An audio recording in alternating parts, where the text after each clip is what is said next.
Des objets étranges et incroyables sont parfois découverts, mais comprendre tout ce que manigançaient nos ancêtres peut s'avérer assez difficile. Surtout quand tout ce que vous avez, ce sont quelques tessons de poterie et des peintures rupestres. Il n'est donc pas si surprenant que même les experts en blouse blanche commettent parfois quelques erreurs. Mais ce n'est pas qu'une question de vaisselle poussiéreuse et de gros cailloux. Parfois, on trouve carrément des restes humains à la tête énorme. Alors, attrapez votre matériel de fouille et retournons dans les temps anciens pour découvrir des sociétés incroyables que les chercheurs ne parviennent toujours pas à expliquer. La Sardaigne peut sembler idyllique aujourd'hui, mais pour être honnête, je n'aurais vraiment pas voulu la visiter il y a 3000 ans. Certaines rumeurs prétendent que d'horribles géants erraient sur cette île à l'époque. On évoque même la découverte de squelettes humains de plus de 4 mètres de haut, bien que personne n'ait jamais apporté de preuves concrètes. Mais ces histoires soulèvent quand même quelques questions, car des choses étranges se sont certainement produites là-bas. En 1974, plus de 5000 fragments d'artefacts en pierre ont été retrouvés dans une partie de l'île, appelée Mont Prama. Mais au lieu d'être exposés dans un musée, on les a enfermés dans un coffre-fort souterrain pendant près de 30 ans. Cela semble un peu suspect, n'est-ce pas? Lorsqu'ils ont finalement été déplacés en 2005, les scientifiques ont rassemblé les pièces du puzzle pour révéler les statues de 38 géants, chacun mesurant 2,40 mètres de haut. Pas aussi grands que nos squelettes légendaires, mais tout de même assez massifs. On pense que ces statues ont été façonnées par la culture nuragique, qui peuplait cette île il y a bien longtemps. En plus de ces statues, ils ont également érigé plus de 8000 structures de pierre. Peut-être que le peuple des Nurags n'était pas eux-mêmes des géants, mais ils aimaient clairement voir les choses en grand. Nous aussi, d'ailleurs, comme un grand nombre de j'aime sous nos vidéos, ce serait vraiment sympa. Merci d'apprécier notre contenu. Et maintenant, revenons à la vidéo. Vous et moi sommes assez intelligents, mais nous ne sommes peut-être pas les humains les plus futés à avoir jamais vécu. En fait, nous ne sommes peut-être même pas l'espèce la plus intelligente. Depuis 1913, des restes de crânes retrouvés en Afrique du Sud ont suggéré l'existence d'un concurrent potentiellement plus intelligent que nous, baptisé l'homme de Boskop. Cette espèce semblable à l'homme pourrait avoir existé aussi récemment qu'il y a près de 10 000 ans. Leurs crânes suggèrent qu'ils avaient de très grosses têtes, ce qui signifie que leur cerveau aurait pu être jusqu'à 30% plus gros que les nôtres. Waouh! Leur QI moyen aurait ainsi pu atteindre les 149 points, ce qui les placerait parmi les 0,5% des gens les plus intelligents aujourd'hui. Mais si le cerveau des hommes de Boskop était tellement plus développé, pourquoi ne sont-ils plus parmi nous? Eh bien, plus grand ne signifie pas toujours meilleur, vous savez. Nos cerveaux sont beaucoup plus conséquents que ceux de nos cousins primates, principalement dans le cortex préfrontal. Cette partie participe à des tâches complexes comme prendre des décisions, se souvenir des choses à court terme et être conscient de nous-mêmes. Les parties du cerveau qui régissent nos sens et nos mouvements, elles, n'ont pas vraiment beaucoup grandi. Peut-être les Boskops passaient-ils trop de temps à méditer sur le passé plutôt qu'à accomplir des choses pratiques comme la chasse. Mais tout cela n'est que supposition. Nous ne savons pas vraiment ce qui est arrivé à nos cousins à grosse tête. Certains soutiennent même que les Boskops n'étaient guère différents de nous, les seules preuves étant ces fameux morceaux de crâne. La jungle est immense. Saviez-vous que la forêt amazonienne abritait environ 30% de toutes les espèces de plantes et d'animaux du monde? C'est impressionnant. Cependant, l'histoire d'une espèce humaine locale a longtemps intrigué les scientifiques. La mystérieuse civilisation Khazarabe a vécu ici pendant des centaines d'années, avant de disparaître aux alentours de 1400 après Jésus-Christ. On pensait que l'Amazonie ne comptait que quelques tribus disparates. Mais récemment, nous avons découvert de grandes formes inhabituelles gravées dans le sol et appelées géoglyphes. Ces derniers peuvent s'apparenter à de simples fossés peu profonds. Mais ce sont en réalité les vestiges d'une vaste civilisation qui s'étendent sur 1000-3000 km² et comprennent environ 450 symboles, certains larges de 400 mètres. C'est époustouflant.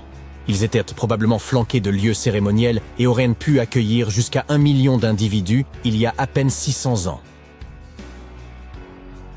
Grâce à de nouvelles technologies, Comme le lidar, qui utilise un laser inoffensif pour cartographier la forêt sans lui nuire, nous pouvons explorer plus en profondeur. En 2019, le scanner a montré des kilomètres de routes et de sentiers surélevés, et même des pyramides de plus de 20 mètres de hauteur. On a découvert 26 zones de peuplement distinctes, dont 2 mesuraient au moins 100 hectares chacune. Ça représente la superficie de 330 terrains de football. On ignore ce qui est arrivé à la civilisation Khazarabé, mais il n'est pas à exclure que les conquistadors en soient responsables. Peut-être que l'ancienne civilisation la plus déroutante est celle dont nous n'avons jamais réellement trouvé de traces. Oui, je parle bien de l'Atlantide, cette grande cité qui a supposément sombré dans l'océan. Les premières mentions de l'Atlantide nous viennent du philosophe grec Platon, qui évoquait une grande cité proche du détroit de Gibraltar. Mais pendant des siècles, tout le monde a simplement pensé que Platon l'avait imaginé de toutes pièces, comme une version idéalisée de son Athènes natale. Alors pourquoi, environ 12 000 ans après sa disparition présumée, nous demandons-nous encore si elle pourrait avoir existé? Eh bien, au XIXe siècle, Ignatius Donnelly, un membre du Congrès américain, a écrit un livre donnant 13 raisons pour lesquelles il pensait que l'Atlantide était plus qu'un simple mythe. Puis, en 1965, certaines personnes ont cru avoir réellement retrouvé l'Atlantide en découvrant la structure de Richa, un dôme géologique massif de 40 km de diamètre en Mauritanie. Il est si grand que l'on ne peut en observer l'ensemble que depuis l'espace. 2 astronautes survolant le désert du Sahara ont repéré cet œil gigantesque qui les regardait en retour et ont pensé qu'il s'agissait là d'une découverte majeure. Hélas, il n'y a aucune preuve tangible qui connecte cette structure à l'Atlantide. On pense qu'elle se serait formée à partir d'une activité volcanique il y a environ 100 millions d'années. Mais cela semble un peu trop pratique, n'est-ce pas? Malheureusement, nous ne sommes pas plus proches de connaître la vérité. Imaginez-vous retourner à environ 3300 avant Jésus-Christ et vous retrouver en Asie du Sud. Laissez-moi vous présenter la civilisation harapéenne. Ces gens étaient très en avance sur leur temps. Ils occupèrent des cités comme Harappa et Mohenjo-Daro, dotées de maisons en briques, de systèmes d'égouts sophistiqués et même de bains publics. Cet endroit aurait pu abriter plus de 5 millions d'individus, ce qui en ferait l'une des régions les plus densément peuplées de son temps. Ils avaient également inventé un système de poids standardisé qui était incroyablement utile aux négociants. Et ils pratiquaient le commerce. Leurs contacts s'étendaient jusqu'au Moyen-Orient grâce à leur maîtrise de la métallurgie. Ils avaient même développé le pendant antique des grandes marques. Des sceaux étaient utilisés pour marquer l'argile de leurs marchandises. En dépit de leurs avancées et de leur prospérité, leur langue et leur alphabet restent entourés de mystères. Nous avons des fragments de leur écriture, mais personne n'est encore parvenu à les déchiffrer, même avec toute la technologie dont nous disposons aujourd'hui. Nous ne savons toujours pas exactement comment fonctionnait leur société. Il semble qu'ils n'étaient pas aussi préoccupés par leur statut social que d'autres civilisations. Pas de grands palais ou de monuments grandioses. Au lieu de cela, leur plus grande structure aurait été des greniers, ce qui était sûrement plus pratique. Malheureusement, toutes les bonnes choses ont une fin. Autour de 1800 avant Jésus-Christ, cette civilisation florissante a commencé à décliner, peut-être en raison de changements dans les cours d'eau. Alors que leur environnement... Que fait un bateau au beau milieu du désert? On s'attendrait plutôt à retrouver un navire près des côtes. Cette question a préoccupé les archéologues pendant des décennies. En 1988, une tempête s'est abattue près de l'un des sites archéologiques majeurs de l'Égypte ancienne. Une structure en bois est alors apparue, dégagée des sables. Elle avait été rongée par les termites, mais les scientifiques étaient résolus à percer son mystère. En l'an 2000, les fouilles ont débuté à proximité d'Abydos, et une équipe d'experts américains a rapidement découvert un bateau de 21 mètres de long. Cependant, cette découverte n'était pas isolée, puisqu'ils ont mis au jour 14 autres embarcations, soigneusement alignées les unes à côté des autres. L'état de ces navires a rendu leur extraction complète impossible, mais, heureusement, le bois était suffisamment bien préservé pour y prélever un échantillon. Les analyses ont révélé que ces bateaux dataient d'environ 5000 ans, faisant ainsi de cette flotte la plus ancienne de l'histoire humaine connue à ce jour. La période de leur construction remonte à 5 siècles, avant l'édification des pyramides de Gizeh. Chaque navire était abrité dans une chambre voûtée, parfaitement adaptée à ses dimensions. Cette pièce mesurait environ un tiers de la taille d'un court de tennis et était entourée de murs en briques de boue, ornés de plus de 120 représentations de bateaux. Ces dessins avaient été incisés sur des murs blanchis à la chaux, remarquablement préservés au fil du temps. Les scientifiques sont au fait de l'existence de ces chambres mystérieuses depuis plus d'un siècle, période durant laquelle un archéologue britannique, Arthur Weigall, a découvert une structure intrigante à l'ouest du Nil. Son équipe a eu un aperçu des murs intérieurs, mais une partie du toit s'est malheureusement effondrée, les contraignant à interrompre leur exploration. Bien que les chercheurs aient abandonné le site, son emplacement a continué d'être inscrit sur les cartes. La position des bateaux a d'abord amené les scientifiques à penser qu'ils se trouvaient sur une rive du Nil. Cependant, cette théorie présentait une faille. Actuellement, le fleuve s'écoule à près de 11 km à l'ouest d'Abydos. Des recherches supplémentaires sur le terrain environnant ont révélé que le Nil n'avait pas changé de cours au fil de l'histoire. De plus, si les bateaux avaient flotté près d'un quai, leur position aurait été instable. Or, les 14 embarcations découvertes à Abydos étaient parfaitement alignées les unes par rapport aux autres. Une seule conclusion pouvait être tirée de cette situation. Quelqu'un les avait délibérément disposées ainsi, ce qui impliquait un effort considérable. Chaque bateau pouvait accueillir jusqu'à 30 rameurs, prouvant ainsi qu'ils étaient adaptés à la navigation. Il ne s'agissait pas de simples maquettes, mais les chercheurs doivent encore déterminer s'ils ont effectivement navigué sur des étendues d'eau de l'Égypte ancienne. Cela n'enlève rien à l'importance de cette découverte. Auparavant, les archéologues n'avaient mis au jour que des modèles réduits. Dans le tombeau de Toutankhamon, par exemple, on dénombre 35 maquettes de bateaux.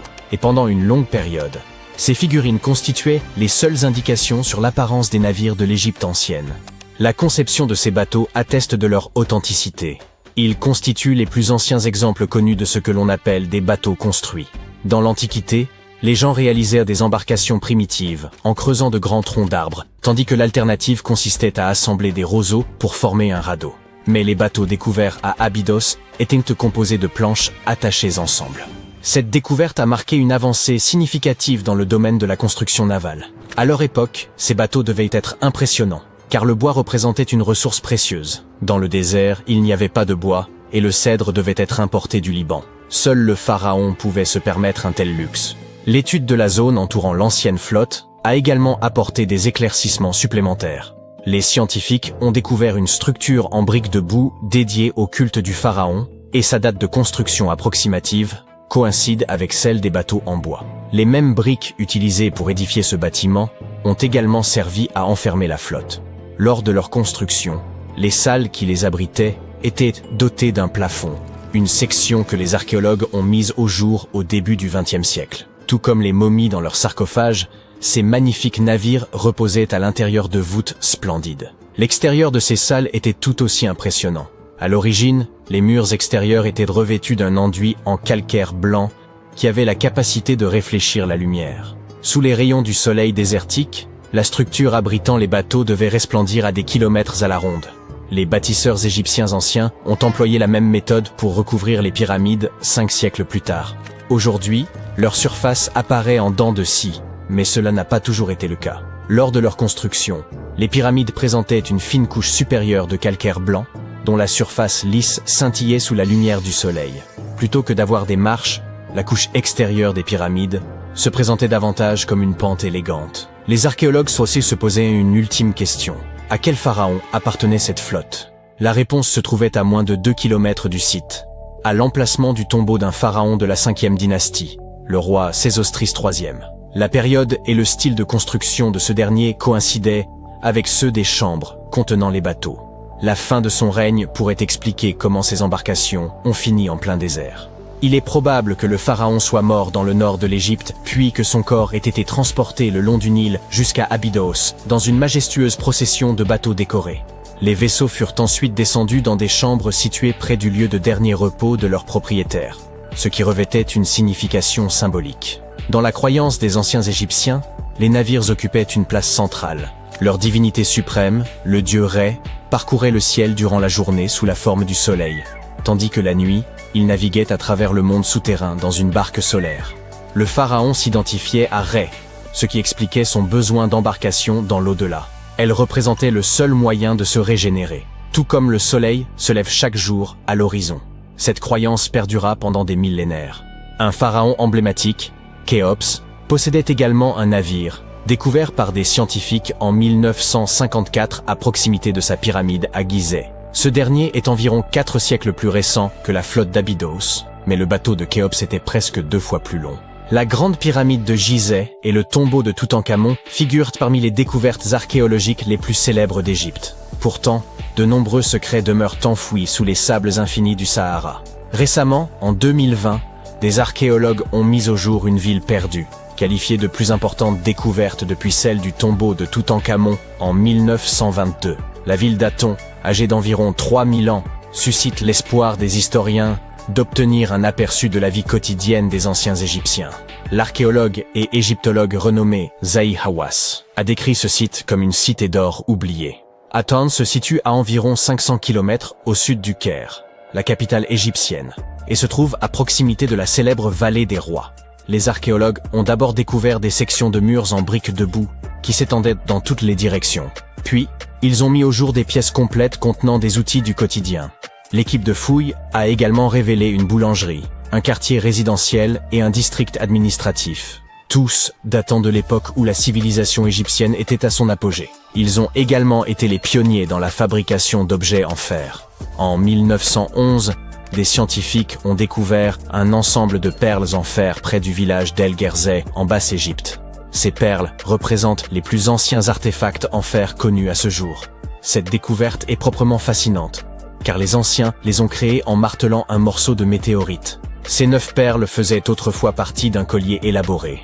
Aujourd'hui, elles sont corrodées et noircies, ce qui est parfaitement normal pour un bijou datant de plus de 5000 ans. Composé d'un alliage de fer et de nickel, ces perles témoignent du savoir-faire exceptionnel des anciens bijoutiers. Leur habileté est d'autant plus remarquable qu'ils ignoraient l'origine stellaire du matériau utilisé. La pyramide de Khéops présente également une caractéristique remarquable. Les anciens textes indiens évoquent des chars richement ornés, voire des palais entiers, connus sous le nom de Vimana, capables de s'élever dans les airs et de parcourir, en quelques secondes, des distances allant jusqu'à l'espace. Si certains considèrent ces Vimana comme relevant exclusivement de la mythologie indienne, d'autres estiment qu'ils pourraient s'inspirer d'une technologie véritable, perdue au fil des siècles. Selon les textes de l'ancien Veda indien, il existait des Vimana variés, comme le Vimana éléphant doté de plusieurs moteurs, ainsi que de nombreux modèles portant des noms d'animaux ou d'oiseaux. Certains étaient conçus pour des trajets locaux, d'autres pour voyager à l'étranger, et d'autres encore pour explorer la Lune ou d'autres planètes.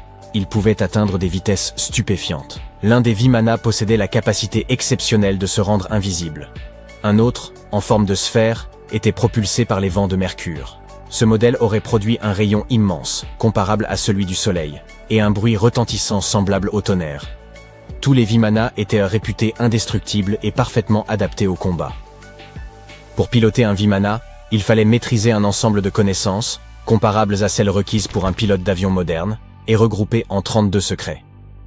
Ils incluaient la structure de l'engin, les techniques de décollage et de manœuvre en toute sécurité, ainsi que des savoir-faire spécifiques comme comment se rendre visible ou invisible, comment se dissimuler, comment être rapide, ou encore comment gérer les phénomènes de contraction et d'expansion. Pour échapper à ses adversaires, le pilote d'un Vimana devait se hisser jusqu'à la 8e couche atmosphérique au-dessus de la Terre et tirer parti de la puissance des rayons solaires obscurs. Si cette consigne peut paraître étrange, d'autres instructions, plus plausibles, conservent une certaine pertinence dans le contexte de l'aéronautique moderne. Certaines sections des textes dédiés aux Vimanas mettent en lumière des aspects tels que les itinéraires de vol, la formation des pilotes, la navigation, mais également les tenues appropriées pour ces derniers, ainsi que les aliments recommandés pour de longs trajets. Ces écrits recèlent également des informations techniques détaillées sur l'utilisation de métaux absorbant la chaleur, les types de métaux employés et leurs points de fusion. Les défenseurs de l'idée que les Vimanas étaient plus que de simples mythes estiment que les anciens Indiens n'auraient probablement pas consacré autant de précision à une vulgaire légende. Ainsi, ces palais volants pourraient avoir été réels et extraordinairement en avance sur leur temps, à l'image de nombreuses autres inventions indiennes. Au VIe siècle avant notre ère, un chirurgien indien du nom de Sushruta a rédigé ce qui est considéré comme le premier manuel de médecine et de chirurgie. Surnommé le père de la chirurgie pour ses contributions, Sushruta a catalogué des centaines de plantes médicinales et décrit des interventions chirurgicales complexes. Il a notamment consigné des instructions pour des reconstructions nasales, ainsi que des greffes de peau transférées d'une partie du corps à une autre. La technique originale de rhinoplastie, qui consistait à prélever un fragment de peau sur le front pour reconstruire un nez, demeure utilisée aujourd'hui. Toutefois, à l'époque, cette intervention répondait à des besoins très différents de ceux d'impressionner le public des réseaux sociaux. Ces chirurgies étaient destinées à aider des individus ayant perdu leur nez en raison d'un châtiment ou de blessures subies au combat.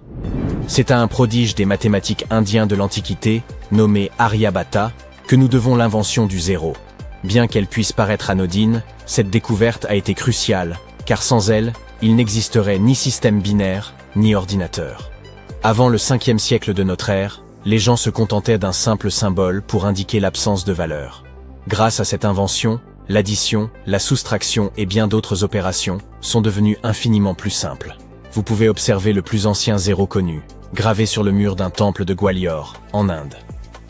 Dès 1500 avant notre ère, voire plus tôt, la civilisation de la vallée de l'Indus utilisait des règles en ivoire. Ces instruments, retrouvés lors de fouilles sur les sites de l'actuel Pakistan et du nord-ouest de l'Inde, étaient couramment employés en architecture avec une précision remarquable. Chaque règle comportait des unités mesurant un peu plus de 3 cm, minutieusement divisées en sous-unités précises, jusqu'à une tolérance de 2 millièmes de centimètre. L'invention suivante relève davantage du concept que de l'objet tangible.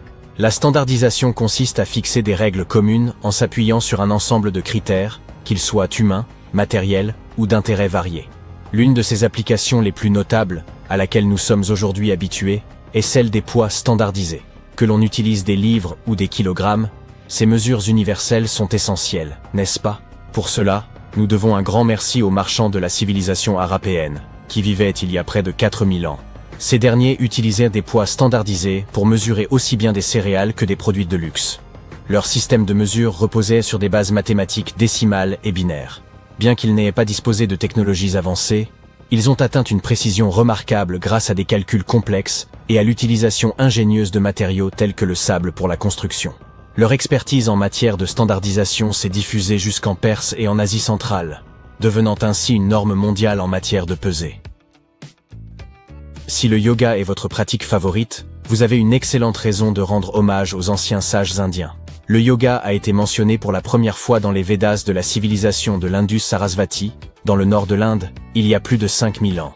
Avec le temps, cette discipline a été perfectionnée et enrichie, devenant une vaste philosophie comprenant plus de 200 écrits sacrés consacrés à l'art d'atteindre l'illumination. Au début de notre ère, le yoga a pris une nouvelle dimension grâce à l'écrivain hindou Patanjali, qui a structuré la pratique dans son œuvre, les Yoga Sutras. Cette discipline s'est transformée en une méthode complète de rajeunissement du corps et en une pratique visant à prolonger la vie, avec des postures que l'on continue à exécuter sur les tapis d'aujourd'hui. Ce n'est qu'au XIXe siècle que le yoga a gagné le monde occidental, où il s'est rapidement propagé. Le jeu d'échecs, souvent considéré comme le jeu de prédilection des intellectuels, est également une invention indienne. Son ancêtre, connu sous le nom de Chaturanga, était un jeu de stratégie sur plateau qui a commencé à se populariser environ 3000 ans avant notre ère. Cette version primitive des échecs se jouait à 4 joueurs au lieu de 2 et comportait 64 cases. Chaque participant disposait de 8 pièces, allant des pions au roi, en passant par les fous et les cavaliers. À cette époque, on n'utilisait pas de dés classiques à 6 faces, mais un dé oblong. Les joueurs qui s'affrontaient étaient en réalité regroupés en 2 équipes selon leur position. La version moderne des échecs, telle que nous la connaissons aujourd'hui, trouve mention pour la première fois dans une légende de l'ancienne littérature indienne. Selon cette histoire, l'épouse du démon Ravana aurait inventé le jeu afin de divertir son époux. Le mot shampooing trouve son origine dans un terme hindi signifiant apaiser ou pétrir. Cette substance, inventée en Inde en 1762, servait à l'origine pour les massages crâniens, d'où son nom. Le premier shampoing était composé d'huile naturelle et de plantes. Les commerçants britanniques, séduits par cette idée, l'ont ramené en Angleterre. Puis il aura fallu plusieurs années pour que cette huile de massage évolue en shampoing tel que nous le connaissons aujourd'hui, mais son origine reste indienne. Contrairement aux Grecs anciens, qui portèrent des peaux d'animaux, les Indiens ont commencé à cultiver le coton dès les 5e et 4e siècles avant notre ère. Ils utilisaient des fils de coton pour fabriquer des textiles, qui devinrent rapidement très prisés en Méditerranée et au-delà. Le jute et la laine trouvent également leurs racines en Inde. Le Cachemire, célèbre pour être la laine la plus fine et la plus luxueuse, provient de la région du même nom, située à la frontière de l'Inde, du Pakistan et de la Chine. Quant aux boutons ornant ces vêtements de Cachemire, ils ont également une origine indienne. Il y a environ 5000 ans, la civilisation de la vallée de l'Indus transformait des coquillages en forme géométrique percés de petites trous. Ces ornements, d'abord purement décoratifs, furent ensuite utilisés pour attacher les vêtements. Lorsque l'on évoque les pionniers de la communication radio, le nom de Marconi est souvent celui qui domine. En 1909, il a même reçu le prix Nobel de physique pour ses travaux révolutionnaires. Pourtant, un autre génie, longtemps resté dans l'ombre, mérite d'être reconnu. Sir Jagdish Chandra Bose. Dès 1895, Bose a démontré le potentiel des ondes de communication radio.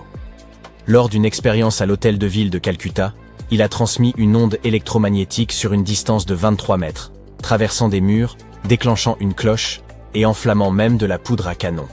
Marconi s'est inspiré de l'invention de Bose, le cohéreur à mercure, pour développer sa propre radio bidirectionnelle.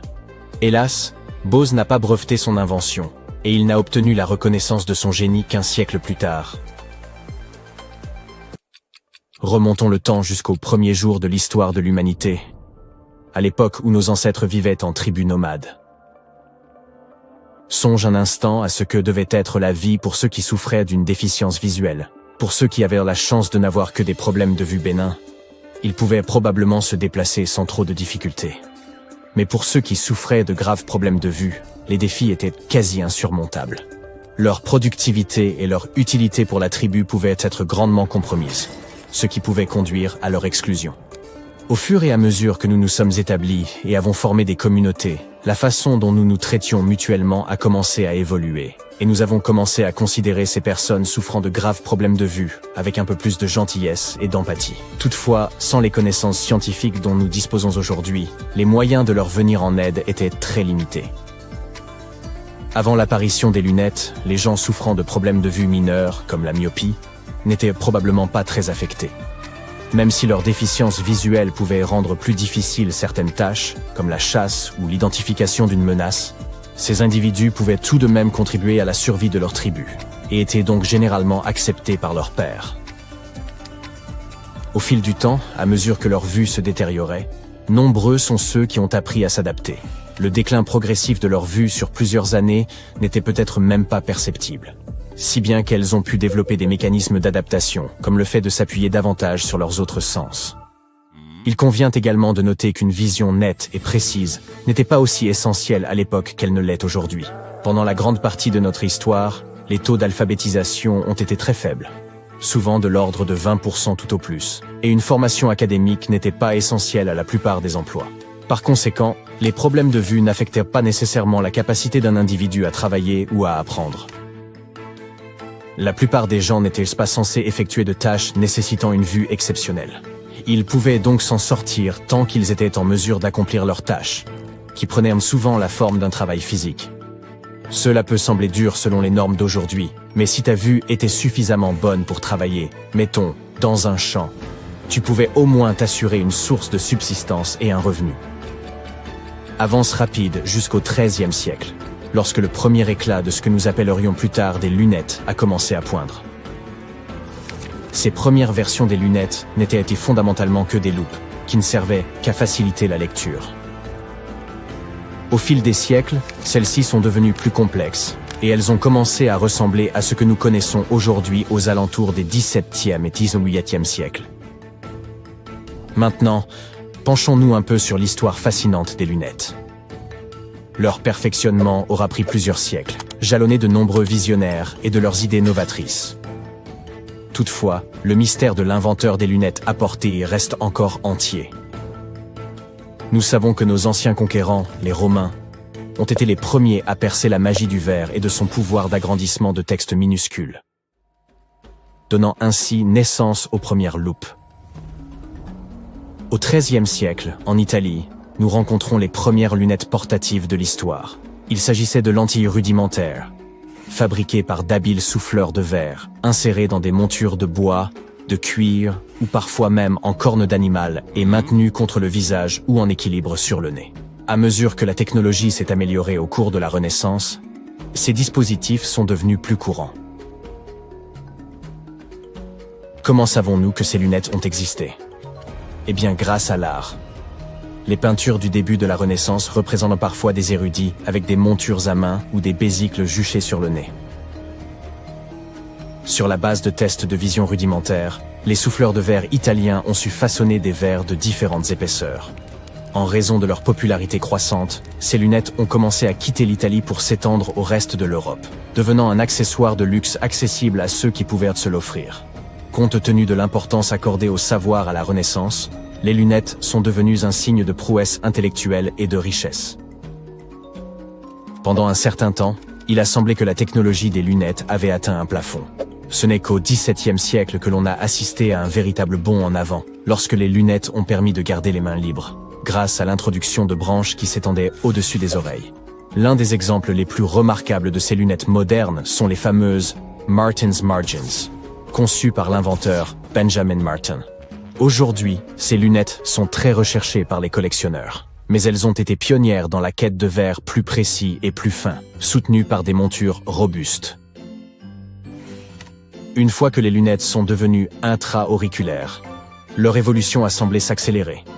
Même Benjamin Franklin a contribué à ce développement, en inventant le verre à double foyer, une solution astucieuse pour ceux qui devaient jongler avec des problèmes de vision de près comme de loin.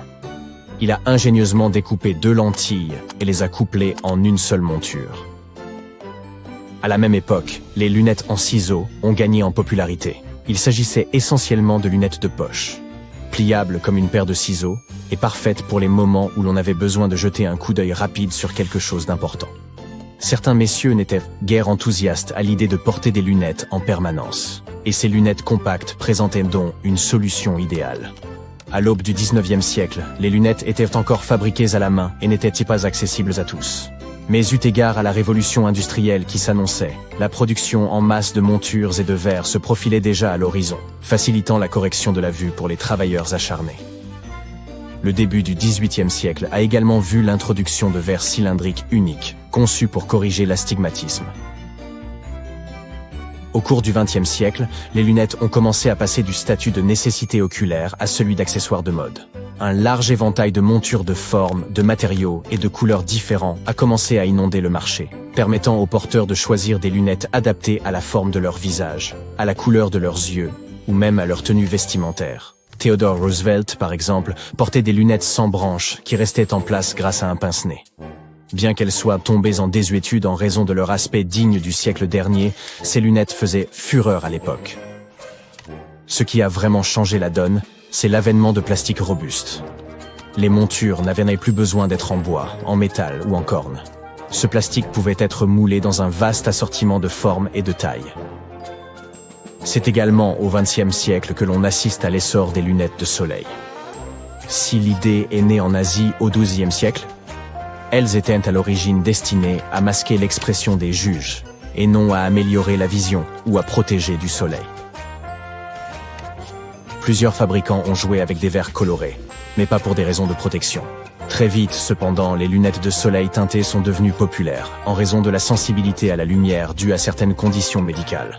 Cette tendance s'est rapidement imposée, et, à la fin des années 20, les lunettes de soleil étaient produites en masse. Non seulement pour protéger du soleil, mais aussi pour réduire l'éblouissement. Les années 80 ont vu naître les lentilles en plastique, moins susceptibles de se briser et plus légères et plus fines que les lentilles en verre.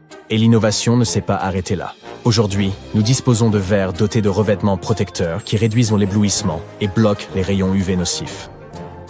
Aussi fascinant que cela puisse sembler, une autre découverte intéressante a trait au pourcentage de personnes affectées par des problèmes de vision. Certaines études suggèrent que la myopie n'était pas aussi répandue dans le passé qu'elle ne l'est aujourd'hui. En réalité, le nombre de personnes diagnostiquées comme souffrant de myopie a explosé. Les projections indiquent même que d'ici à 250 ans, une personne sur 2 sur la planète pourrait être myope. Une étude particulière a mis en lumière le fait que la myopie touche aujourd'hui 2 fois plus d'enfants que dans les années 60. Dans certaines régions d'Asie, la situation est encore plus accentuée.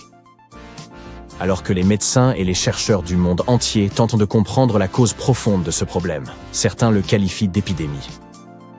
Les théories sont nombreuses, certaines pointant du doigt la génétique ou l'augmentation du temps passé devant les écrans et le nez enfoui dans les livres. Mais il y a aussi d'autres scientifiques qui ont remarqué un lien entre les enfants qui jouent moins à l'extérieur et la probabilité de développer une myopie. Quelle que soit la cause de cette situation, il est juste de dire que la myopie n'affectait probablement pas autant de personnes dans les temps anciens qu'elle le fait aujourd'hui. L'invention relativement récente des lunettes pour la myopie laisse penser que ce n'était pas un problème aussi pressant dans le passé. Peut-être les gens ont-ils trouvé des moyens d'adapter leur mode de vie pour mieux gérer leur myopie. Ou peut-être que l'on s'efforçait davantage d'adapter les emplois aux capacités visuelles des gens plutôt que de rechercher des solutions techniques pour uniformiser la donne. On estime que Fantasmagorie est le premier dessin animé de l'histoire. Il a été réalisé en 1908 et c'est l'un des premiers modèles de films d'animation dessinés à la main. Mais savais-tu que les peuples anciens amusaient déjà leurs enfants avec des dessins animés il y a environ 2,6 millions d'années? Une nouvelle étude révèle que les hommes des cavernes étaient les premiers à animer les images. Comment? Ils gravaient des dessins d'animaux sur des pierres et les plaçaient autour des feux. Lorsque la lumière commence à circuler, les animaux se mettaient à bouger et à se secouer dans tous les sens. Les sculptures préhistoriques prenaient ainsi vie à la lumière vacillante du feu, et les dessins semblaient sauter d'un point à l'autre, comme s'ils voulaient faire la fête. Imagine à quel point il était amusant pour les familles préhistoriques de s'asseoir autour d'un feu et de créer ces sculptures animées.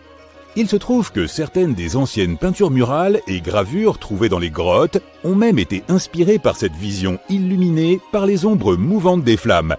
En gros, ces sculptures d'antan prenaient vie lorsque la lumière du feu les touchait, et les chercheurs ont réalisé un film montrant cet effet génial sur un modèle 3D de certaines gravures de chevaux. L'étude indique que notre cerveau est câblé pour visionner les choses en mouvement sous une lumière changeante, ce qui explique pourquoi ces gravures ont probablement eu une grande importance pour nos ancêtres. En d'autres termes, les hommes des cavernes se disaient « Hé, gravons des trucs sympas sur ce rocher, et quand on allumera un feu, on aura l'impression que ça bouge. » Et maintenant, ces scientifiques se sont dit « C'est fantastique, faisons un film pour vous expliquer tout cela, mesdames et messieurs. » Andy Needham et ses coéquipiers ont utilisé les technologies modernes de numérisation et de réalité virtuelle pour étudier 50 roches plates et sculptées appelées plaquettes faites de calcaire. Ces roches ont été trouvées dans le sud de la France dans les années 1800 et se trouvent désormais dans un musée à Londres. Elles sont recouvertes de 77 sculptures réalistes représentant toutes sortes d'animaux, comme des chevaux, des rennes et des chamois.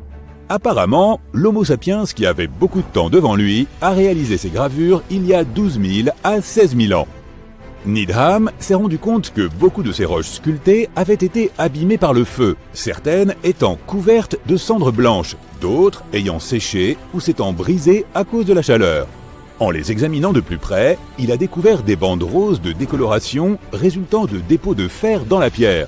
Le plus intéressant, c'est que les gravures d'animaux étaient souvent superposées les unes sur les autres, parfois même fondues ou ajustées ensemble, comme une sorte de puzzle d'animaux préhistoriques.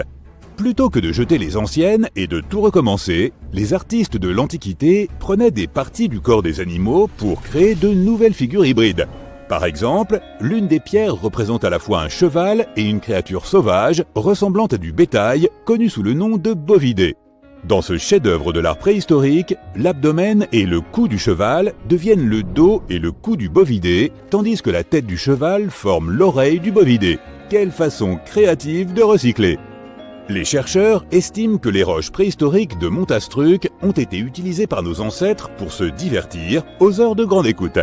Plusieurs personnes ont sculpté les animaux. Des gens de niveaux de compétences différents ont fait montre de leur talent artistique et il s'agissait d'un travail de groupe. Le fait que ces roches aient été trouvées ensemble suggère également qu'il s'agissait d'une activité communautaire. C'est un peu comme si des familles s'étaient réunies autour de la télévision pour sculpter des pierres et applaudir leurs animaux préférés. Qui a besoin de Netflix quand on a la télévision paléolithique? Les gravures sur ces roches et les signes qu'elles ont été exposées à la chaleur suggèrent qu'elles ont été créées pour donner l'impression qu'elles bougeaient. Parfois, on voit des animaux différents dans des poses différentes, de sorte que l'un d'eux s'animait, puis un autre et encore un autre. C'est comme une version de Disney à l'âge de pierre.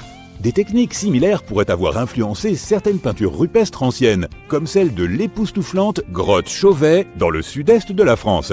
Les portraits d'animaux y sont également superposés, et certains semblent avoir été chauffés par des feux situés sous eux, ce qui signifie que nos ancêtres préhistoriques auraient pu être les premiers animateurs au monde. Très bien. Puisque nous avons parlé de l'activité de loisir préférée de nos ancêtres, faisons un voyage dans le temps pour découvrir les jouets les plus anciens du monde. L'un des joujoux les plus antiques découverts est une simple balle en argile trouvée dans les ruines de l'ancienne Mésopotamie. Cela peut sembler être un vulgaire gadget, mais nos ancêtres s'amusaient avec dès 3000 ans avant notre ère. À l'époque, ils n'avaient pas de jeux vidéo fantaisistes ou de jeux de société élaborés, alors un ballon était le summum du divertissement. Mais les Mésopotamiens n'étaient pas les seuls à s'amuser. Dans la Grèce antique, les enfants se divertissaient avec des poupées en argile. En Égypte, les enfants avaient des jouets en forme d'animaux, mais aussi des poupées fabriquées à partir de matériaux comme l'argile, le papyrus et l'ivoire. Et le plus impressionnant, elles avaient des membres mobiles. Et oui, nos lointains aïeux jouaient déjà avec des mannequins articulés avant que cela ne devienne cool. Mais il n'y a pas que le plaisir qui compte. Les jouets avaient aussi un but pratique à l'époque. En fait, de nombreux jouets découverts par les archéologues étaient utilisés pour enseigner aux enfants des connaissances importantes. Par exemple, les petits Égyptiens manipulaient des poupées qui avaient la forme de docteurs, ce qui les aidait à se familiariser avec la médecine et les soins de santé. Et n'oublions pas les jouets qui servaient à former les futurs guerriers. Dans la Chine antique, les enfants jouaient avec des chevaux et des chars miniatures, ce qui les aidait à se préparer à une vie de combat. En voilà une chouette manière de prendre une longueur d'avance pour ta carrière. Passons maintenant aux jeux primitifs qui existent depuis plus de 5000 ans. Le plus ancien jeu de société s'appelle Senet et a été découvert dans d'anciennes tombes égyptiennes. C'est un peu un croisement entre les échecs et le backgammon, et il était si populaire qu'on y a joué pendant plus de 2000 ans. Voilà un jeu qui tient la route. Mais n'oublions pas les jouets pour les tout-petits. Les archéologues ont trouvé d'anciens hochets et sifflets qui étaient utilisés pour divertir les membres les plus jeunes de la famille. Et si tu pensais que la collection de joujoux de ton enfant était impressionnante, attends d'entendre parler de cette ancienne princesse égyptienne qui avait plus de 100 jouets en bois dans sa chambre. Mais le plus surprenant de tous était sans doute le yo-yo. C'est vrai, le yo-yo existe depuis plus de 2000 ans. Il a été inventé pour la première fois dans la Grèce antique et était souvent utilisé pour des batailles, crois-le ou non. Mais finalement, les gens ont réalisé qu'il était beaucoup plus amusant de simplement s'amuser avec et de faire des figures. Les billes sont aussi un accessoire qui divertit les petits et les grands depuis des milliers d'années. Dans la civilisation de la vallée de l'Indus, les archéologues ont trouvé des traces de billes datant d'il y a environ 5000 ans. À cette époque, on les fabriquait à partir de toutes sortes de choses. Tu as envie de deviner ? D'accord, je vais te le dire. Des noyaux de fruits et de petits morceaux de pierre lissée. C'est vrai, ces enfants de l'Antiquité faisaient preuve de créativité avec leurs jouets. Certains artisans sont même allés plus loin et ont fabriqué des billes en argile. Revenons aux Égyptiens de l'Antiquité et à leurs adorables bateaux miniatures faits d'ivoire, de bois et d'argile. Ces figurines peuvent être reconnues comme des jouets. Tu es un aventurier à la recherche d'un sablier d'or caché dans la jungle d'un pays exotique. Tu trouves enfin l'artefact. Dès que tu t'en empares, quelqu'un se met à crier. « Stop, c'est la police ! Les mains en l'air !» Tu regardes autour de toi et tu vois 2 officiers. Tu retournes le sablier et tu tombes dans un portail qui se forme soudainement et qui t'emmène à travers l'espace et le temps. Et toi, étranger, ne bouge pas. Que fais-tu dans notre temple ? Tu regardes autour de toi et tu vois 2 hommes munis d'épées. Ce sont les policiers de l'ancienne Babylone. Ce vaste royaume de Mésopotamie a été le premier de l'histoire à inventer une liste de lois et de sanctions en cas de violation. La liste de ces règles, appelée Code d'Hammurabi, contenait 282 lois. Elles ont été gravées sur des piliers de pierre aux alentours du Xe siècle avant notre ère. Ces lois contenaient des règles concernant la famille et le comportement en société et étaient généralement similaires aux lois des civilisations modernes. Les autorités de Babylone ont créé des brigades de police spéciales composées d'habitants de la région. Leur objectif était de veiller à l'ordre public et de s'assurer que personne n'enfreignait la loi. Certains documents relatifs au travail de CES Escouade ont survécu jusqu'à aujourd'hui. Ils racontent comment la police antique empêchait les fêtes bruyantes, surveillait le recouvrement des impôts et recherchait les voleurs et les pillards. En général, leur routine était similaire à celle de la police moderne. Ils gardaient Tilepo et temple et veillaient à que rien ne leur soit volé. Tu es maintenant dans leur temple, avec le sablier d'or dans les mains. Le sable s'écoule et tu te téléportes à un autre endroit. Nous sommes au XIVe siècle. Tu te trouves au Nigeria, dans une plaine brûlante, sous un soleil de plomb. Tu entends quelqu'un s'approcher de toi par derrière. Arrête! Ne bouge pas! Ton sort sera décidé lors de la réunion. 2 gardes Okonko, membres de l'ethnie Igbo, s'approchent un petit de toi en tenant des lances. L'Okonko se compose de riches et de pauvres, de jeunes et de vieux. Ils étaient les juges de la justice et veillaient à ce que personne ne viole les lois. Chaque village avait sa propre brigade d'Okonko. Ils punissaient sévèrement ceux qui trichaient ou faisaient du tort à d'autres personnes. L'Okonko réglait également les conflits fonciers. Avant de prononcer un verdict ou une sentence, l'Okonko en discutait lors de réunions publiques. Tu n'as pas enfreint leurs lois, mais tu es un étranger dans leur village et ils veulent t'attraper. Heureusement, le sablier te téléporte hors des lieux. Tu es à l'intérieur d'un temple de l'Égypte ancienne. Tu entends des chiens qui aboient, des singes qui crient et des voix humaines. Qui êtes-vous? Tu te retournes et tu vois les Medjay, la police de l'empire du milieu de l'Égypte ancienne. Ces hommes expérimentés, armés d'épées, patrouillent dans les rues avec des chiens et même des singes. Ils résidaient dans le royaume voisin de Nubie. Cependant, à mesure que le territoire égyptien s'étendait, ils ont offert leur service en tant que gardiens de l'ordre. Au cours du Nouvel Empire, les prêtres du temple d'Égypte exerçaient des fonctions de police. Ils protégèrent les temples et arrêtèrent les pillards et les voleurs. Si quelqu'un volait un objet dans un temple, les prêtres du temple arrêtèrent le voleur et menaient leur propre enquête. Ils ne mèneront aucune enquête cette fois-ci, car tu disparais et tu poursuis ton voyage. Tu es maintenant dans une jungle chaude, tu peux voir de grands bâtiments en pierre à travers les buissons et les arbres, et tu entends une rivière couler et des voix de gens. Tu es à côté d'une grande zone agricole. On dirait une civilisation moderne dans une forêt tropicale, mais nous sommes au XVe siècle, dans l'Empire Inca, sur la côte sud-américaine. Ici, les policiers sont appelés Tokrikok, ce qui signifie « celui qui voit tout ». 2 Tokrikok passent à côté de toi sans rien te dire.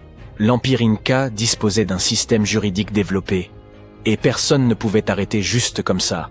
Celui qui accuse une autre personne d'avoir violé la loi doit être d'un rang supérieur à celui de l'accusé. Les Tokrikok étaient donc les personnes les plus haut placées dans les villes. Ils veillaient à l'ordre et procédaient également au recensement de la population. Ils étaient également chargés de la distribution des terres et de la construction des routes et des ponts. Ils tenaient tous les procès en public et punissaient les auteurs de violations graves. En revanche, les petits voyous n'étaient soumis qu'à un blâme public. Ici, on se sent en sécurité grâce à des lois sévères mais justes. Mais le sablier s'agite et t'emmène vers la Grèce antique. Et pour être honnête, tu n'as pas de chance car c'est la Crypteia de Sparte qui est en charge ici. Ces durs à cuire se sont entraînés au duel dès leur plus jeune âge et ont développé une force et une endurance incroyables. Oui, tout était comme dans les films. Crypteia signifie « caché ». Cette police agit toujours prudemment et discrètement pour porter un coup décisif. Ils n'avaient pas d'armure ni de grandes épées. Ils portèrent des vêtements légers et des couteaux aiguisés. Le Crypteia maintenait l'ordre et s'assurait que les fermiers payèrent les impôts et partageaient leurs récoltes. Ils réprimaient également toute rébellion parmi la population. Contrairement à la police des autres pays, la Crypteia travaillait la nuit et se reposait le jour. Comme il faisait jour, personne ne t'arrêtera. Mais si c'était la nuit, tu aurais eu du mal à échapper à la police spartiate. Tu te téléportes dans l'ancienne Judée, où un système judiciaire équitable était très apprécié. Chaque ville avait son juge et 2 soldats entraînés sous son commandement. On les appelait les Chotérim judéens. 6 combattants étaient excellents au tir à l'arc et à l'épée. Ils étaient chargés de vérifier et de fixer les prix du marché et de résoudre les problèmes de propriété privée et de sécurité publique. Les chiens doivent être enchaînés dans chaque maison. Il ne doit pas y avoir de fosses dans les rues. Et la vente de couteaux et d'épées doit être strictement réglementée. Toute violation de la loi faisait l'objet d'une enquête et d'une procédure judiciaire. Les habitants ont vraiment apprécié cet ordre et l'ont payé en tant que contribuable.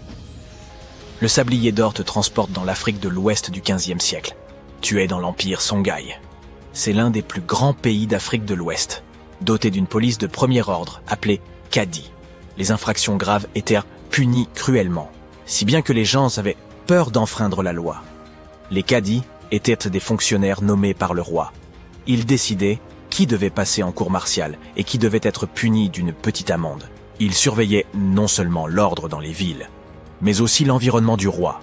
Si quelqu'un voulait commettre une trahison ou renverser le souverain, le cadi le découvrait et neutralisait la menace. Tu te retrouves dans un endroit très chaud. Mais pas parce que le soleil est brûlant, mais parce qu'il y a des flammes partout. Le bâtiment dans lequel tu te trouves est en feu et tu ne sais pas quoi faire. À ce moment-là, 2 hommes courent à l'intérieur et te sortent de là. Ils viennent de te sauver la vie. Voici les vigiles, la police de l'Empire romain. Plus précisément, il s'agissait de pompiers. En au 21e avant notre ère, l'empereur romain a ordonné à ses sujets d'éteindre les incendies dans les maisons des nobles et des pauvres ordinaires. L'empereur a reçu des éloges pour cela et a décidé de créer le premier service public de lutte contre les incendies à Rome. Les vigiles patrouillaient dans les rues et éteignirent les incendies causés par la chaleur ou les voyous. Bientôt, les vigiles ont commencé à maintenir l'ordre et à attraper les voleurs. Ils portèrent des armures légères et disposaient de fouets et de bâtons. Tu n'as pas le temps de les remercier de t'avoir sauvé la vie, car le sablier t'emmène à une autre époque. L'Empire maurien, qui a duré de 320 et 1e à 185e avant notre ère, a été le premier empire de l'Inde ancienne. Tu n'as pas eu le temps de faire quoi que ce soit, puisque 2 gros bras t'ont attrapé et t'ont bandé les yeux avec un chiffon. Ils t'ont emmené à l'interrogatoire. Chaque ville de cet état avait un chef de police et son équipe appelée GOPS. Ils faisaient tout le travail de police et espionnaient pour le compte de l'empereur. Ils recherchaient d'autres espions, enregistraient les nouveaux visiteurs et les suivaient. Ils patrouillaient dans les rues, maintenaient l'ordre et savaient tout ce qui se passait dans les villes. Ils allaient te mettre en cage, mais tu as disparu de leurs mains. Tu es enfin revenu au 21e siècle. Il n'y avait plus de sable dans la partie supérieure du sablier. Tu envisages donc de commettre un petit volume pour voir comment la police moderne réagirait. Mais le sablier réapparaît et te dépose en prison pour que tu puisses voir les choses de près. Puis tu te réveilles.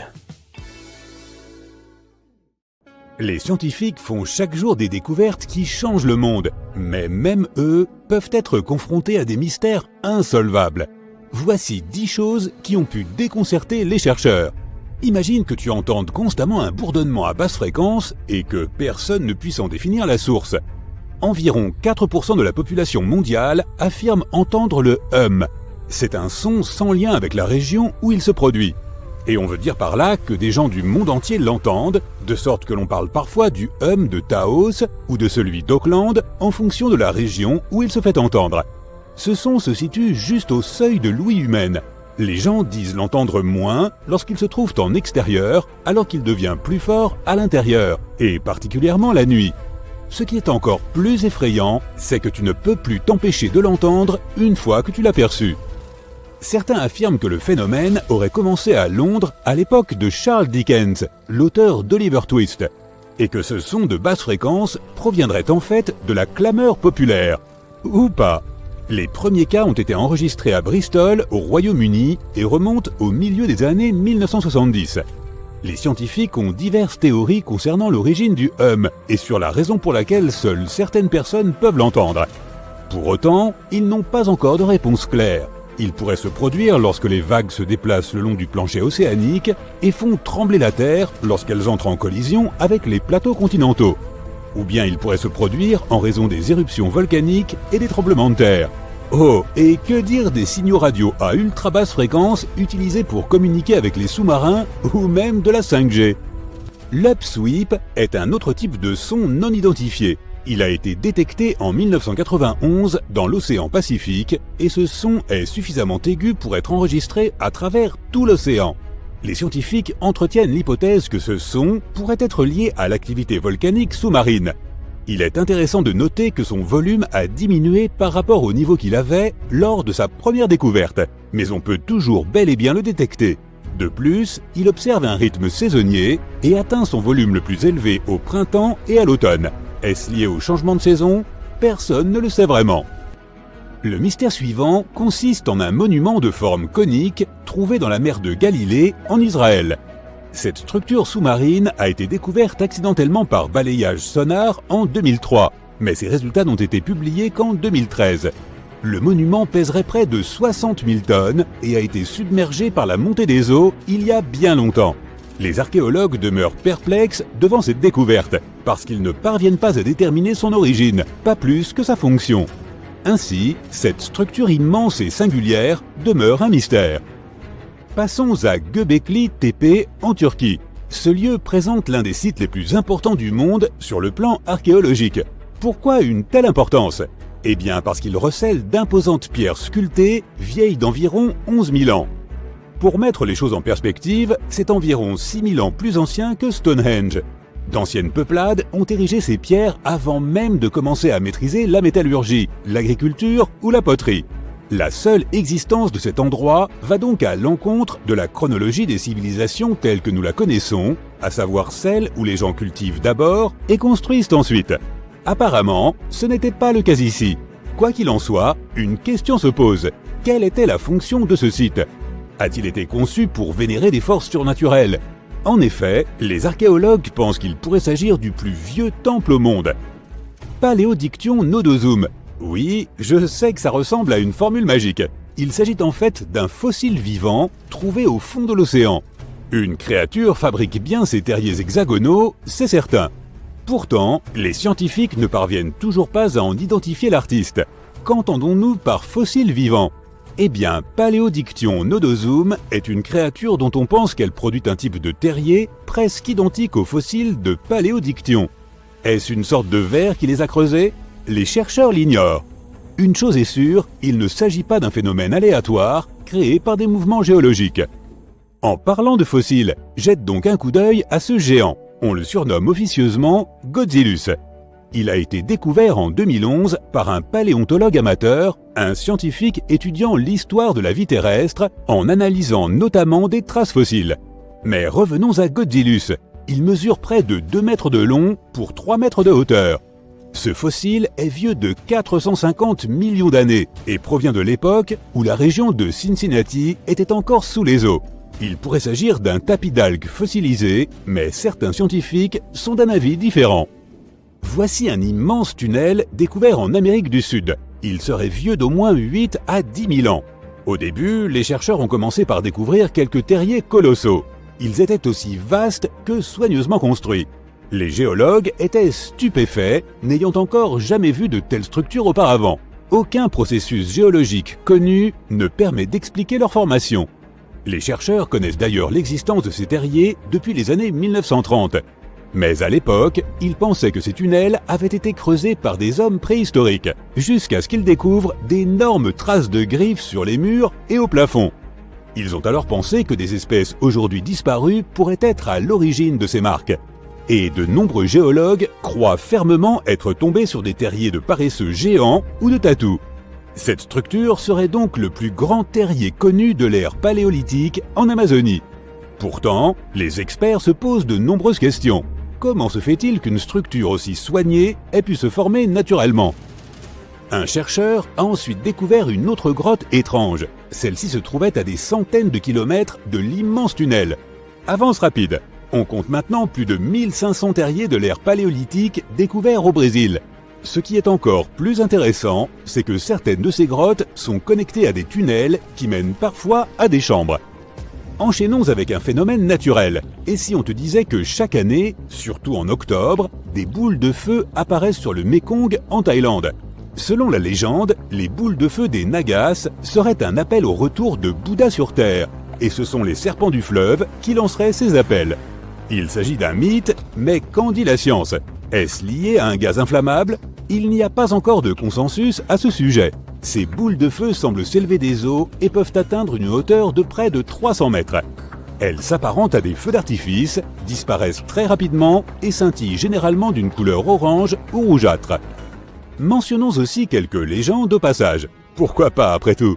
Elles peuvent être passionnantes. Et il serait dommage d'omettre celle qui concerne la cité perdue de l'Atlantide. Comme tu le sais sûrement, la légende voudrait que l'Atlantide ait été submergée par l'océan il y a environ 11 000 ans. Depuis, scientifiques, mais aussi chasseurs de trésors et autres philosophes sont à la recherche de ce monde perdu. La route de Bimini pourrait-elle en être la trace ? En 1968, un plongeur a retrouvé d'étranges pierres au large des côtes de l'île de Bimini Nord, aux Bahamas. Ces pierres semblent avoir été fabriquées par l'homme, On dirait qu'elles ont été espacées de façon régulière et posées en rang ordonné. Les scientifiques ont été déconcertés, mais pas pour longtemps. La datation au carbone de ces blocs a révélé que des forces géologiques avaient créé cette route naturellement. Il n'y avait pas de marque d'outils ou de signes indiquant que les blocs avaient été empilés les uns sur les autres. Les recherches se poursuivent, mais les scientifiques pensent en général que ces blocs ont été créés par l'érosion. Je suppose que le scoop de l'Atlantide n'est pas pour demain. Imagine, tu te promènes sur la plage et tu vois des dizaines de pieuvres passer devant toi. En 2017, un groupe de personnes au Pays de Galles a précisément assisté à cela. Pourquoi ces créatures sont-elles sorties de l'océan ? Personne ne connaît la réponse. Le groupe a rapporté avoir vu 20 à 30 pieuvres ramper sur le sable. Ils ont bien cherché quelques signes de blessures chez elles, mais n'ont rien trouvé. Pour finir, ils ont déclaré avoir rejeté ces animaux à la mer. Il est intéressant de noter que les pieuvres ont continué à ramper sur le rivage jusque dans la nuit. Les experts disent qu'il est difficile d'être sûr de la raison qui a pu pousser ces mollusques sur la plage sans procéder à un examen physique. Ils spéculent encore sur la raison de ce phénomène rare et singulier. S'agirait-il d'une surpopulation de pieuvres ? Une autre étude souligne que plus les pêcheurs s'attaquent aux grands animaux qui se nourrissent de ces pieuvres, plus leur population augmente. C'est peut-être pour cela que ces dernières n'ont d'autre choix que d'aller plus loin pour trouver de la nourriture ou un abri. Mais sans recherches approfondies, il n'y a là que des théories. Il y a aussi beaucoup de choses que nous ignorons encore sur l'espace. Voici donc une info bonus sur la source jaunâtre de toute vie. Au début des années 1920, le monde était fasciné par le phénomène du roi Toutankhamon. Un archéologue britannique du nom de Howard Carter a fait la découverte de la tombe du jeune pharaon dans la vallée des rois en Égypte en 1922. Mais l'intérêt du public ne se limitait pas à l'or et aux bijoux découverts. La presse a largement couvert la malédiction des pharaons. Mais était-elle fondée ? Une ancienne malédiction était-elle vraiment responsable des morts inexpliquées survenues à chaque incursion dans les pyramides ? À l'époque, c'était la seule explication pour une série de décès mystérieux. L'un des hommes présents lors de l'ouverture de la chambre funéraire de Toutankhamon, George Herbert, le 5e comte de Carnarvon, n'a survécu que 5 mois après cette découverte. Il avait également financé les fouilles. Arrive ensuite Sir Arthur Conan Doyle. Vous le connaissez probablement, l'écrivain anglais qui est derrière Sherlock Holmes. Il avançait qu'un élémentaire maléfique était responsable du décès de l'explorateur. Il devait sûrement plaisanter ? Hélas, non. Les journaux ont continué d'associer la malédiction des pharaons à chaque décès d'égyptologues. Comme leur nom l'indique, ce sont les scientifiques qui étudient les anciennes cultures égyptiennes. L'archéologue qui a ouvert la tombe du roi Toutankhamon est décédé 17 ans après la découverte. La cause de sa mort, la maladie de Hodgkin, n'était pas un secret. Malgré cela, des journalistes du monde entier ont continué à évoquer une malédiction, ce qui commençait à friser le ridicule. La science devait pourtant fournir une explication rationnelle, n'est-ce pas ? Eh bien, c'est exactement ce qu'elle a fait, et elle était liée à la présence de moisissures communes. Des champignons nocifs, tels que l'aspergillus, peuvent survivre pendant de longues périodes dans des tombes scellées. Lorsqu'ils sont inhalés par des gens dont le système immunitaire est affaibli, cela peut entraîner un risque élevé d'infection. Aujourd'hui, les médecins pensent que c'est ce qui est arrivé aux malheureux explorateurs il y a plus d'un siècle. Les scientifiques savent maintenant que ce type de champignon prospère particulièrement bien sur les céréales. Or, la tombe de Toutankhamon était remplie d'offrandes sous forme de paniers remplis de céréales crues et de pain. Les chercheurs ont également trouvé d'autres variétés de champignons sur les anciennes momies égyptiennes. Ces moisissures peuvent entraîner de graves complications pour les êtres humains. Le danger inhérent aux matières organiques en décomposition est bien réel. Il suffit de regarder à l'intérieur de votre réfrigérateur. Tous les restes de nourriture commencent à se décomposer après seulement 3 à 4 jours. Vous pouvez donc imaginer ce qui se produit avec de la nourriture dans une chambre scellée pendant des milliers d'années. La nourriture n'est qu'un type de matériau organique. Le bois en est un autre. Lorsqu'il est exposé à l'eau ou à l'humidité de l'air, il commence également à se détériorer. Il n'est pas nécessaire de se rendre en Égypte pour observer les effets de ce processus. Tout bâtiment abandonné dans votre quartier peut en témoigner. Lorsqu'un morceau de bois est mouillé et n'a pas moyen de sécher, c'est là que surviennent les dommages. Des champignons aux insectes xylophages, la liste est longue. La pourriture du bois pose un problème structurel considérable, car les poutres et les planchers sont souvent constitués de ce matériau. Il est donc préférable de ne pas pénétrer dans un bâtiment en décrépitude, au risque de facilement perdre pied. Mais ce n'est que la partie émergée de l'iceberg. Les matériaux de construction ont évolué depuis l'époque des pharaons, mais les risques associés ont également changé. Un exemple frappant est l'amiante. Jusqu'aux années 1970, cette substance était largement utilisée dans de nombreux matériaux d'isolation domestique, des chaudières à l'insonorisation. Dotée de microfibres, l'amiante offrait une isolation thermique remarquable. Cependant, les États-Unis ont interdit son utilisation en 1989, suivi par l'Europe la décennie suivante. Cette décision a été motivée par le risque pour la santé que représente l'amiante lorsqu'il est endommagé. L'inhalation de ces fibres peut entraîner de graves problèmes de santé, et les structures abandonnées regorgent souvent de ce matériau, sans personne pour en assurer l'entretien. Vous comprenez maintenant le danger encouru. Un autre matériau fréquemment rencontré dans les anciens bâtiments est le plomb. Les Romains de l'Antiquité utilisaient des tuyaux de plomb pour acheminer l'eau des sources jusqu'à leurs habitations. Et ils utilisaient également des ustensiles de cuisine en plomb, ce qui n'était probablement pas la décision la plus avisée. En effet, le plomb et l'eau ne font pas bon ménage en raison d'un phénomène appelé corrosion. Mais ce problème n'est pas uniquement historique. Les autorités américaines n'ont interdit l'utilisation de tuyaux en plomb qu'en 1986, ce qui signifie que 7% des foyers américains utilisent encore des conduites d'eau faites de ce métal. De plus, jusqu'au milieu des années 1960, la peinture au plomb était couramment utilisée pour revêtir les boiseries.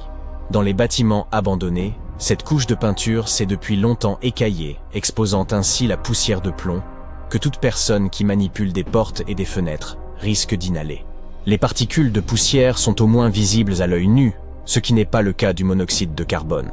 Ce gaz est incolore, donc impossible à voir, et inodore, donc impossible à sentir. Il est donc difficile de détecter une fuite de monoxyde de carbone.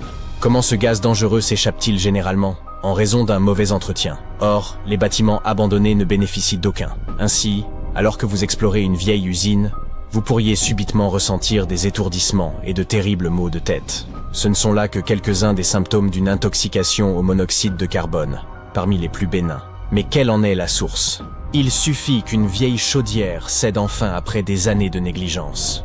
Nous nous heurtons à une question cruciale. Quel est le principal déterminant de la qualité de l'air à l'intérieur d'une pièce ? Si vous pensez à l'oxygène, vous faites fausse route. En réalité, les niveaux d'oxygène ne diminuent que de 0,3% en 8 heures dans une pièce hermétiquement close. Cette diminution est encore plus minime dans des conditions normales, où les portes et les fenêtres ne sont pas scellées. Ainsi, l'oxygène n'est pas le principal souci. Ce sont plutôt les niveaux de dioxyde de carbone, ou CO2, qui augmentent considérablement à l'intérieur d'une pièce fermée. Cela découle directement de la respiration humaine. Nous inhalons de l'oxygène et expirons du CO2, qui devient ainsi un gaz résiduel. Normalement, il ne représente qu'une infime fraction de l'air que nous respirons, soit 0,04%. Toutefois, dans une pièce close, des niveaux élevés de dioxyde de carbone peuvent entraîner la somnolence. Et c'est la dernière chose dont vous avez besoin lorsque vous vous trouvez dans un édifice délabré. Le dioxyde de carbone réduira votre capacité à penser clairement. Une étude intéressante menée par des chercheurs de Harvard en 2016 en témoigne. Ils ont invité des employés de bureau à venir travailler pendant 6 jours consécutifs pour effectuer un test de résolution de problèmes. Au cours de la semaine, les niveaux de dioxyde de carbone ont été progressivement accrus dans ce bureau fictif. Les résultats du même test se sont détériorés au fil du temps. Bien sûr, de nombreux facteurs entrent en jeu, mais les niveaux de CO2 ont indéniablement eu un impact sur la capacité des travailleurs à résoudre les problèmes. Cette étude s'est déroulée dans un environnement de bureau typique, et non dans un bâtiment en ruine, où les visiteurs doivent surveiller chacun de leurs pas. Quand je parle de visiteurs, je fais vraiment référence à des intrus. Et l'intrusion constitue un délit, applicable tant aux propriétés privées que publiques. Si vous enfreignez la loi, vous pourriez faire face à une amende pouvant atteindre 15 000 €, voire une peine de prison. Voilà qui devrait vous faire réfléchir à 2 fois, avant de sauter par-dessus une clôture portant un panneau d'interdiction. De plus, vous pourriez ne pas être seul à l'intérieur. Vous ne saurez jamais qui d'autre se trouve dans le bâtiment. Peut-être une personne mal intentionnée. Qui sait ? Cette menace n'est pas nécessairement représentée par une personne. Les animaux peuvent aussi être dangereux. Vous seriez effrayé de rencontrer un rat, par exemple. Mais le pauvre animal serait tout aussi effrayé et pourrait vous mordre. Les rats peuvent transmettre une liste assez longue de maladies. Mais leurs dents peuvent... Et maintenant, nous nous trouvons il y a environ 5000 ans. Laisse-moi t'emmener dans l'Égypte antique, on est en 2550 avant Jésus-Christ. Devine quoi, la construction des grandes pyramides de Gizeh a commencé. Les gens ont appris à construire des cathédrales et des gratte-ciel, mais ce n'est que récemment que ces énormes bâtiments sont apparus. Même les scientifiques modernes ne savent toujours pas comment ces pyramides ont été construites il y a 5000 ans. Il n'est donc pas étonnant qu'elles fassent partie des 7 merveilles du monde antique.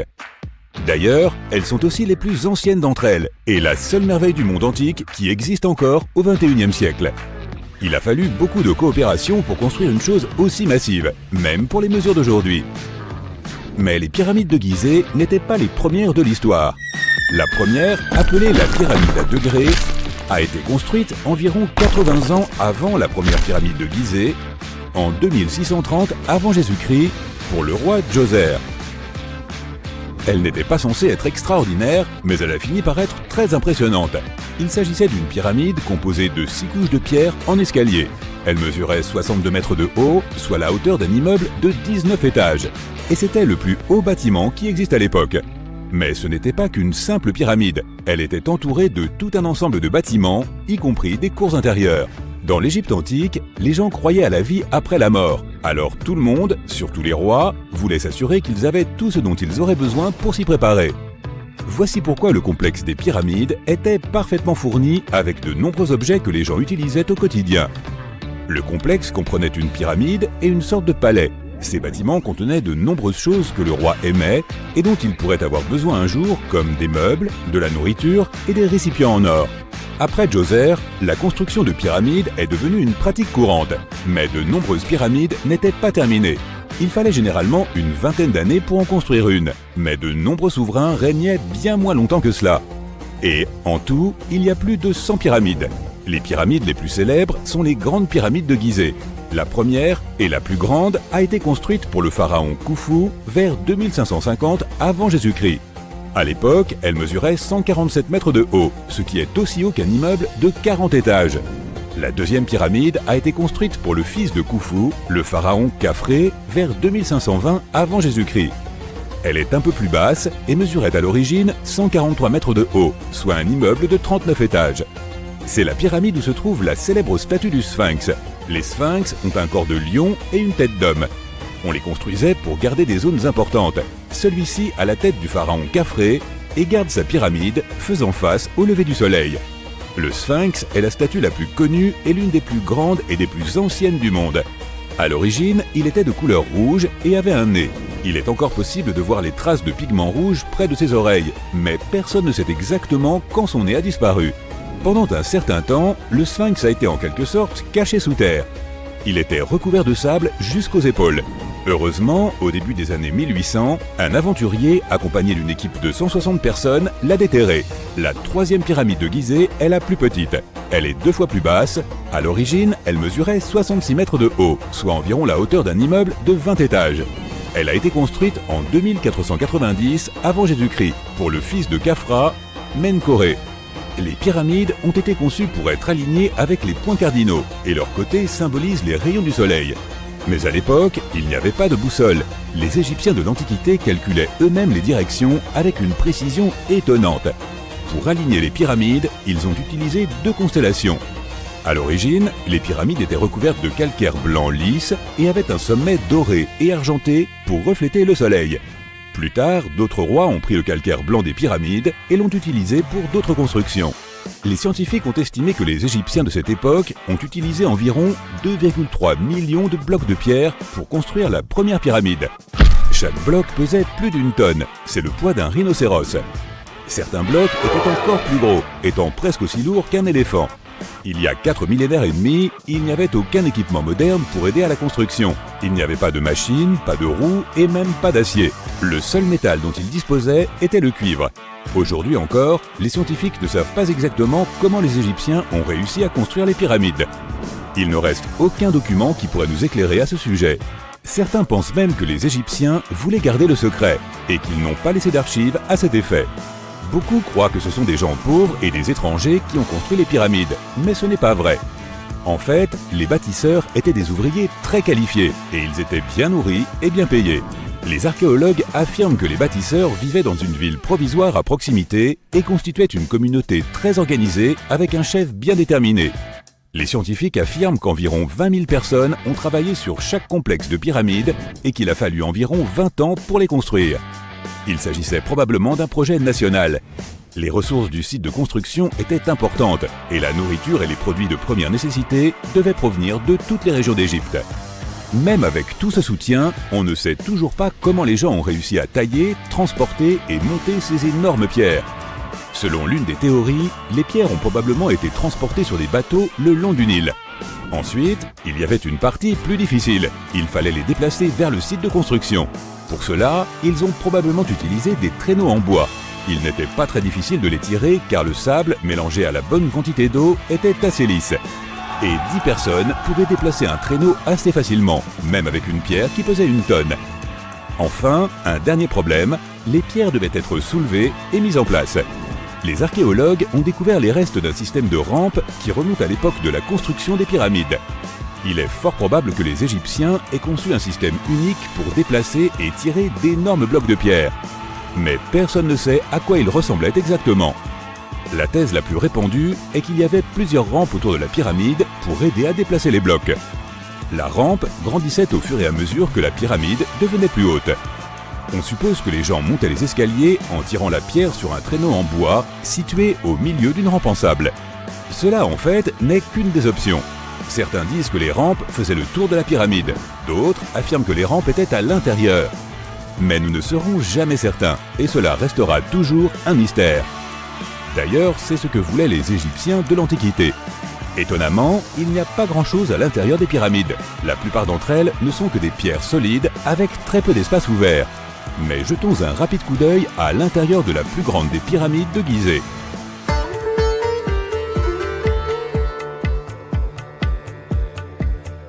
Depuis l'entrée, il y a 2 escaliers, l'un qui descend et l'autre qui monte.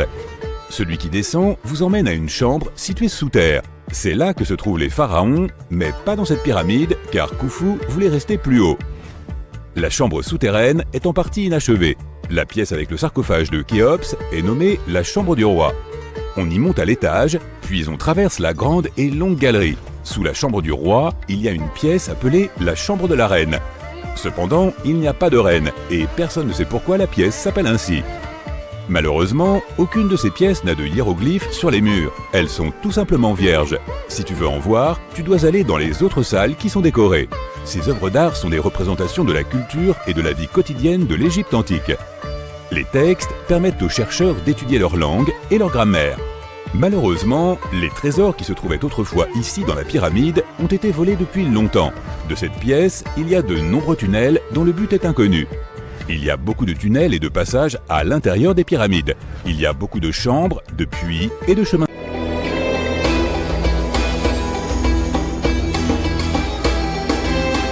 La Grande Pyramide a été créée comme lieu de repos éternel pour le monarque égyptien antique Khéops. Selon la légende, Napoléon est entré dans la Grande Pyramide et en est ressorti secoué et très pâle.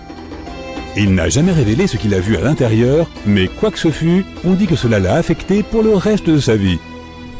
Lorsque Napoléon est entré dans la pyramide, il aurait traversé un passage très étroit et ascendant.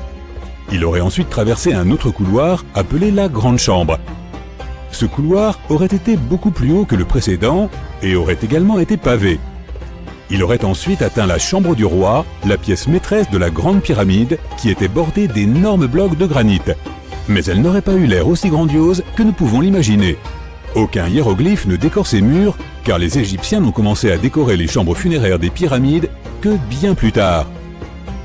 Les tombes des pharaons, au cœur de la pyramide, auraient aussi été remplies de trésors, des pièces en or, aux bijoux les plus précieux du monde. Mais tout cela aurait été pillé il y a bien longtemps. La seule chose qui serait probablement restée à l'intérieur aurait été un énorme sarcophage qui aurait autrefois contenu la momie du roi. Il serait aussi passé devant la chambre de la reine. Mais cette pièce n'a probablement pas accueilli de reine, car les pyramides n'étaient généralement construites que pour une seule personne. Des tunnels mystérieux partent de là. À ce jour, personne ne sait vraiment à quoi ils servent. Et ce n'est pas la seule chose mystérieuse et effrayante que Napoléon ait pu rencontrer. car les histoires de pharaons laissant des malédictions anciennes sur les pyramides sont légion. De nombreuses pyramides portaient des avertissements écrits à l'extérieur racontant les choses horribles qui arriveraient à ceux qui entreraient et troubleraient la paix des lieux. Nous ne savons peut-être pas ce que Napoléon a trouvé exactement dans la grande pyramide qui l'a tant effrayé, mais nous savons avec certitude ce qui a été trouvé dans la tombe de Toutankhamon. Toutankhamon était un pharaon égyptien qui n'avait que 8 ou 9 ans lorsqu'il est monté sur le trône.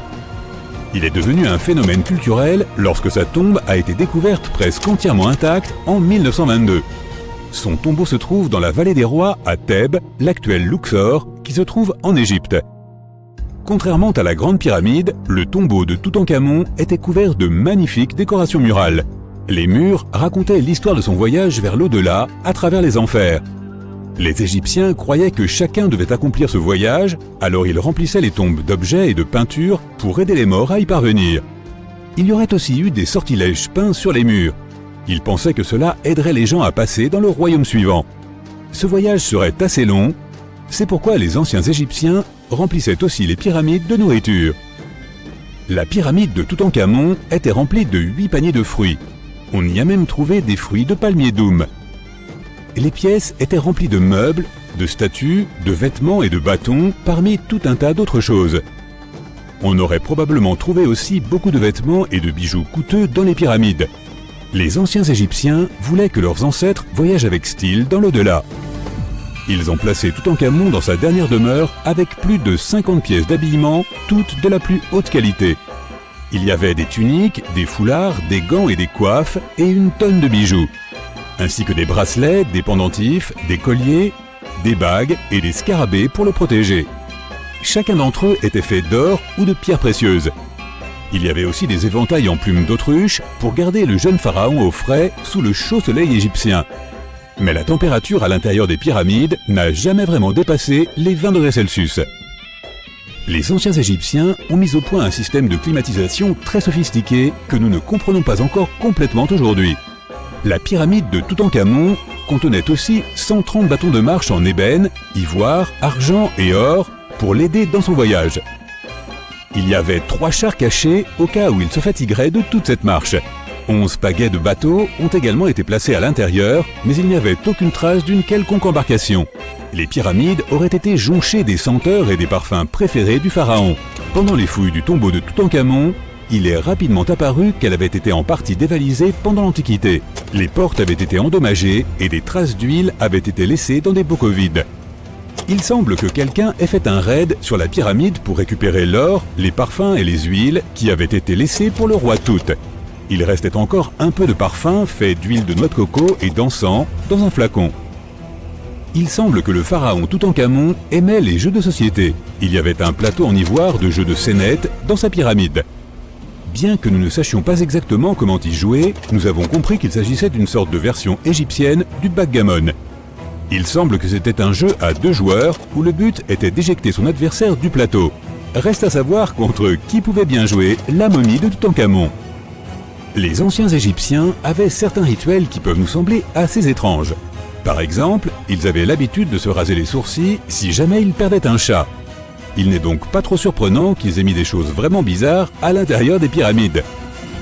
Les archéologues ont découvert une collection de chats momifiés et de scarabées dans des pyramides datant de plus de 4000 ans.